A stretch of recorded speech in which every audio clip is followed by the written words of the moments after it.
Hello everyone.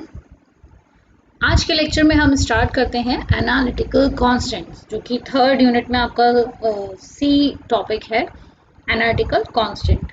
इसके अंदर हम acid value, saponification value, ester value, iodine value, acetyl value, Richard Meissl value यानी RM value, ये सब पढ़ेंगे। इनका क्या क्या सिग्निफिकेंस होता है और इनमें क्या क्या प्रिंसिपल इन्वॉल्व होते हैं, ठीक है, और इनका डिटर्मिनेशन कैसे होता है, इनको डिटरमाइन कैसे करते हैं। तो ये सब तो हम पढ़ ही लेंगे, लेकिन हमें पता होना चाहिए ये सब हम पढ़ क्यों रहे हैं। पहली चीज देखिए, जहाँ हेडिंग में लिखा है एनालिटिकल कांस्टेंट। एनालिटिकल कांस्टेंट मतलब किसी चीज को आप एनालाइज कर रहे हो, ठीक है, तो उससे कोई वैल्यू निकल के आ रही है, ठीक है, जो कि किसी स्पेसिफिक या फिर स्टैंडर्ड चीज के लिए, मैटर के लिए स्टैंडर्ड होती है, राइट। कि अगर इस फॉर एग्जांपल ऑयल्स और फैट की अगर हम बात कर रहे हैं, तो हम कहेंगे अगर इस ऑयल की एसिड वैल्यू इतनी आएगी तो ये ऑयल अच्छा होगा, या फिर इस ऑयल की अगर एसिड वैल्यू इतनी है तो वो खराब ऑयल होगा। तो एक तरीके से हम क्या कर रहे हैं, एनालाइज कर रहे हैं। और किसी भी चीज़ को हमें एनालाइज अगर करना है तो उसके लिए कुछ टेक्निक्स अप्लाई करनी पड़ती हैं, ठीक है, और अलग अलग टेक्निक का अलग अलग नाम है, राइट। अब जैसे याद करिए, आप लोग फर्स्ट सेमेस्टर में हम लोग ने एनालिटिकल केमिस्ट्री पढ़ी थी, ठीक है, उसके अंदर हम टाइट्रेशन पढ़ते थे। तो टाइट्रेशन से बेसिकली हम क्या करते थे, एसिड बेस्ड टाइट्रेशन से क्या कर रहे थे, एक की नॉर्मेलिटी पता थी, दूसरे की नॉर्मेलिटी हम निकाल रहे थे। एक का हमें स्टैंडर्ड वैल्यू पता है एक चीज़ की, और दूसरे को हम आइडेंटिफाई करते हैं विद सम स्टैंडर्ड वैल्यूज, और किसी टेक्निक को हम अप्लाई कर रहे हैं, ठीक है। तो पढ़ाई से ज़्यादा कंसेप्ट भी इम्पॉर्टेंट है, लेकिन उससे ज़्यादा ये इम्पॉर्टेंट है कि उस चीज़ का एप्लीकेशन क्या है। आप जो पढ़ रहे हो उस चीज़ का एप्लीकेशन क्या है। सपोज मैंने आपको अभी एनालिटिकल कांस्टेंट के अंदर एसिड वैल्यू मैंने बताया, उसका सिग्निफिकेंस बताया, जस्ट फॉर कि आपका सिलेबस कंप्लीट हो जाए। तो ठीक है, पढ़ लोगे, लिख भी दोगे याद करके, लेकिन जब आप लोगों को समझ में नहीं आएगा कि वो पढ़ाया क्यों जा रहा है, तब तक उसका कोई मोटिव सॉल्व नहीं होता, ठीक है। इसलिए हमें सबसे पहले ये जानना ज़रूरी है कि हम कोई चीज़ पढ़ क्यों रहे हैं। शुरू करते हैं एसिड वैल्यू से। तो एसिड वैल्यू की टेक्निकलिटी में जाने से पहले हम सबसे पहले यही जानेंगे कि हम एसिड वैल्यू क्यों निकाल रहे हैं, क्या करना है हमें। एनालिटिकल कांस्टेंट है, ठीक है, एक तरीके से हम एनालाइज कर रहे हैं कोई चीज़ और एक वैल्यू को निकाल रहे हैं, ठीक है। लेकिन एसिड वैल्यू हमें निकालनी क्यों है, इसलिए निकालनी है, जैसे कि सपोज करिए आपके पास एक काम, आप एज अ फार्मासिस्ट आप किसी लैब में गए, रिसर्च साइंटिस्ट हो आप कहीं के, फ्यूचर में बहुत सारे बच्चे बनेंगे, तो आपको ऑयल्स दे दिए गए कि आपको इसका ना कुछ बढ़िया सा एक सोप बनाना है, या फिर कोई भी फॉर्मुलेशन बनानी है ऑयल से रिलेटेड। तो आप सबसे पहले क्या करोगे, उस ऑयल को टेस्ट करके देखोगे कि वो ऑयल यूज़ करने लायक है भी या नहीं है। तो यानी आपको को उस ऑयल की गुणवत्ता की जांच करनी पड़ेगी, ठीक है। जैसे कोई चीज़ भी, हम लोग कभी भी घर में भी ऑयल रखा होगा, बहुत पुरानी कोई चीज़ रखी होती है, हम उसे स्मेल करके देखते हैं, बार बार चेक करके देखते हैं कि वो ठीक तो है ना, उस पर कुछ गड़बड़ तो नहीं है। ऐसे ही ये चीज़ें होती हैं, ठीक है। तो बेसिकली हम क्या करने जा रहे हैं, अपनी जो हमारे पास ऑयल या फैट है उसकी गुणवत्ता की जांच करने जा रहे हैं, ठीक है। मीन्स उसका क्वालिटी चेक कर रहे हैं, ठीक है। गुणवत्ता मतलब क्वालिटी चेक कर रहे हैं, तो कितनी बढ़िया क्वालिटी का ऑयल हमारा है। सबसे पहले डेफिनेशन देख लेते हैं क्या होती है। Number of milligram of KOH required to neutralise the fatty acid in a 1 gram of sample, ठीक है। कोई बात नहीं, समझ में नहीं आया तो समझ में अभी आ जाएगा। क्या है, आपको 1 ग्राम सैंपल दिया गया, ठीक है। सपोज आपके पास ये था 1 ग्राम सैंपल एक किसी भी कंटेनर में, ठीक है। अब मैंने आपको लास्ट लेक्चर में बताया था कि एक चीज़ होती है रेनिसिडिटी, ठीक है। रेनिसिडिटी का मतलब क्या होता है उसके कि उस ऑयल के अंदर या तो ऑक्सीडेशन हो गया है ना, या फिर क्या हो गया है उसके अंदर हाइड्रोलिटिक रेनिसिडिफिकेशन। मतलब दो टाइप का रेनिसिडिफिकेशन हुआ, या तो ऑक्सीडेटिव हुआ या फिर हाइड्रोलिटिक हुआ।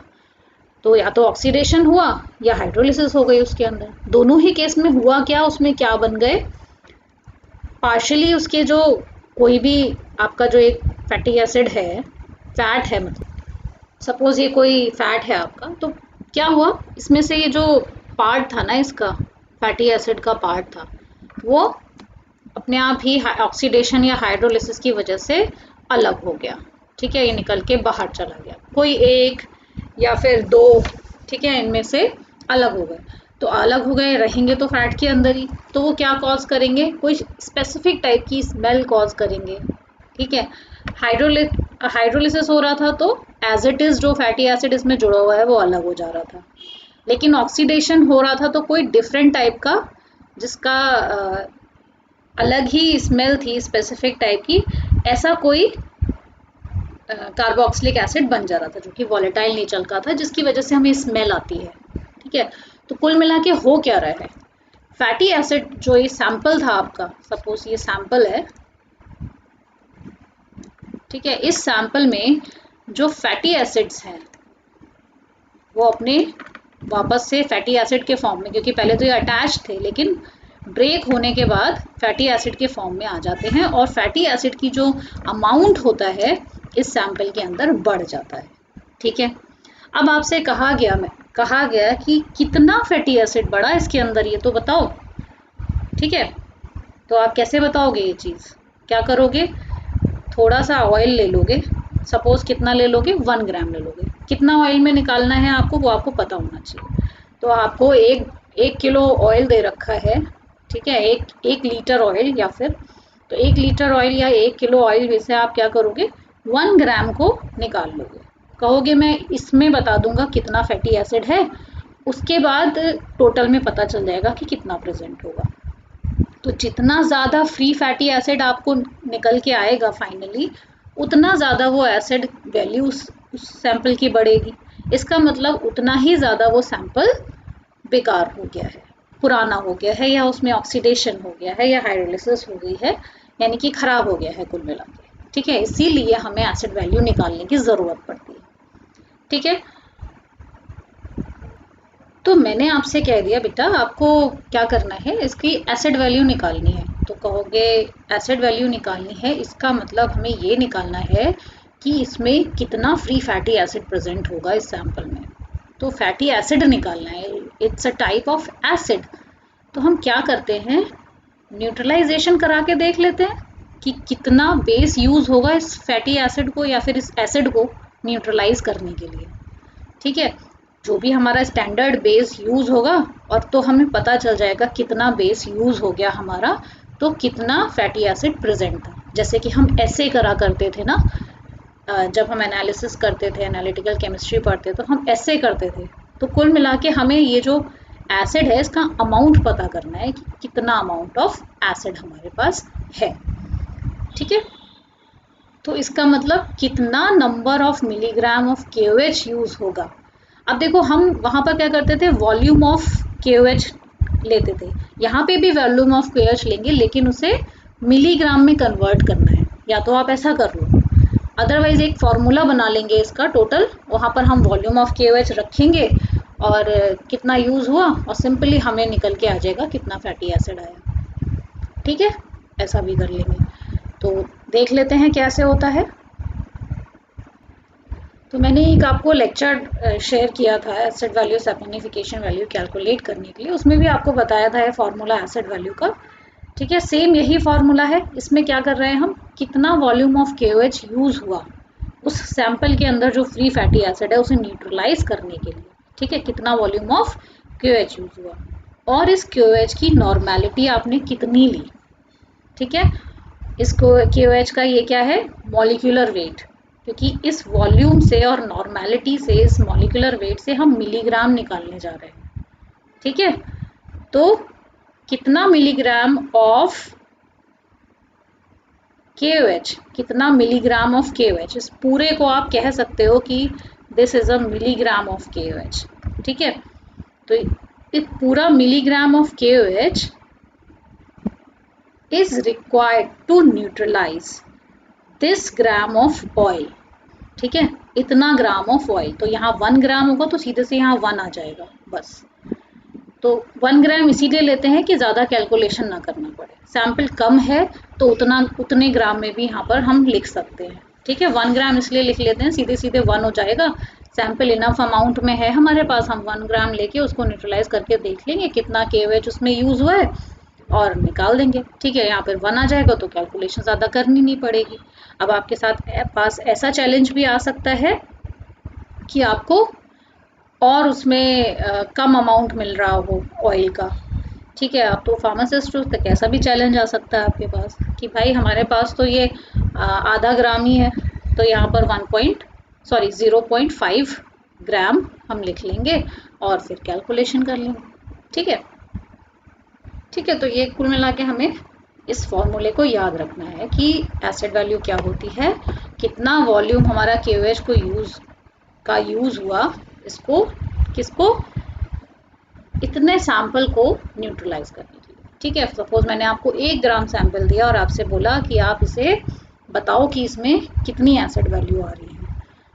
तो 3-4 तरीके के सैंपल है और मैं कहूँ आपसे कि आपको हर सैंपल की एसिड वैल्यू निकालनी है और इस 3-4 सैंपल्स में से बेस्ट सैंपल मुझे उठा के दे दो, निकाल के दे दो।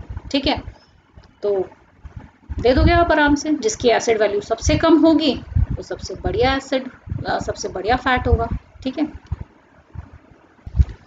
तो इस एसिड वैल्यू को निकालने का प्रोसीजर क्या होगा, सबसे पहले हम क्या लेंगे, इन्होंने 5 ग्राम ले लिया है, कोई बात नहीं, यहाँ पर आप 1 ग्राम भी कर सकते हो, कैलकुलेशन में वही जाके लिखना होगा जितना ग्राम लिया है। ठीक है, वेट, यहाँ पर प्लेस 5 ग्राम ऑफ फैट और oil in a dried conical flask. सबसे पहले एक हम कॉनिकल फ्लास्क लेंगे।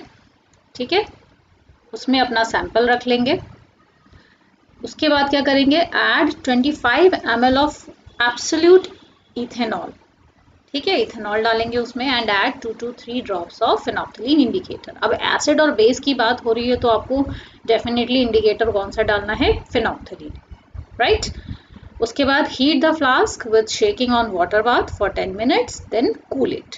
ठंडा कर लेंगे उसको, वाटर बाथ पे गर्म करने के बाद ठंडा कर लेंगे। उसके बाद क्या करेंगे, हम अपने ब्यूरेट में क्या लेंगे, KOH लेंगे, जो कि हमें नोन नॉर्मेलिटी का होगा, 0.1 नॉर्मल KOH बना लेंगे, उसे स्टैंडर्डाइज कर लेंगे।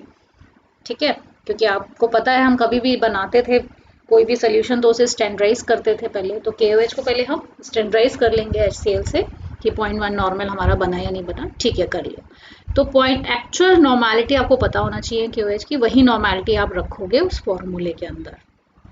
ठीक है, तो यहाँ पर हम 0.1 मान के चलते हैं कि ठीक बनाया हमारा KOH। तो 0.1 नॉर्मल KOH आपने ब्यूरेट में ले लिया। ठीक है, फिर आपने उसको ऐड करना शुरू किया। अब आप लास्ट में देखोगे कि एंड पॉइंट पे पिंक कलर आ जाएगा, क्योंकि एसिड में क्या रहता है, फेनोल्फथालीन कलरलेस रहता है। जैसे ही एक्स्ट्रा बेस जरा सा भी दिखेगा, क्योंकि फैट क्या होगा, आपका जो उसके अंदर जितना भी ये जो फ्लास्क है इसके अंदर जितना भी एसिड था क्या हो जाएगा, वो कंज्यूम हो जाएगा। ठीक है, जो फ्लास्क के अंदर जितना फैटी एसिड था, ये जितना भी KOH आ रहा था यहाँ से न्यूट्रलाइज कर दे रहा था इसे। जैसे ही ये फैटी एसिड खत्म हो जाएगा तभी फेनोल्फथालीन से ये KOH के जो मॉलिक्यूल्स हैं वो एक्ट करना शुरू कर देंगे। तो जैसे ही फेनोल्फथालीन के संपर्क में आएगा KOH, वैसे ही उसका कलर क्या हो जाएगा, पिंक कलर का हो जाएगा। ठीक है, तो पिंक कलर अपीयर हो जाएगा। एंड पॉइंट पे ऑब्जर्वेशन रिकॉर्ड करेंगे और एसिड वैल्यू कैलकुलेट कर लेंगे, राइट। तो आई होप समझ में आ गया होगा आप लोगों को ये चीज़।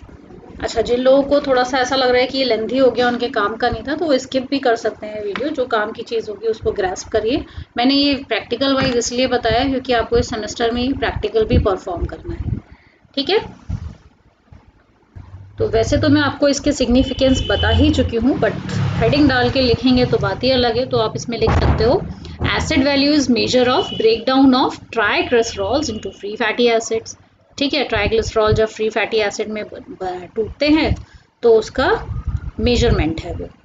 दूसरा, acid value is important in oxidation oil, जहाँ जिन ऑयल्स का ऑक्सीडेशन हो रहा होता है, ठीक है, ऑक्सीडेटिव नेचर के जो ऑयल होते हैं, उस जगह पे एसिड वैल्यू बहुत इंपॉर्टेंट प्ले रोल करती है। क्या करना पड़ता है, हमें बार बार उन ऑयल्स का एसिड वैल्यू निकाल निकाल के देखना पड़ता है कि कितना ऑक्सीडेशन उनमें हो गया।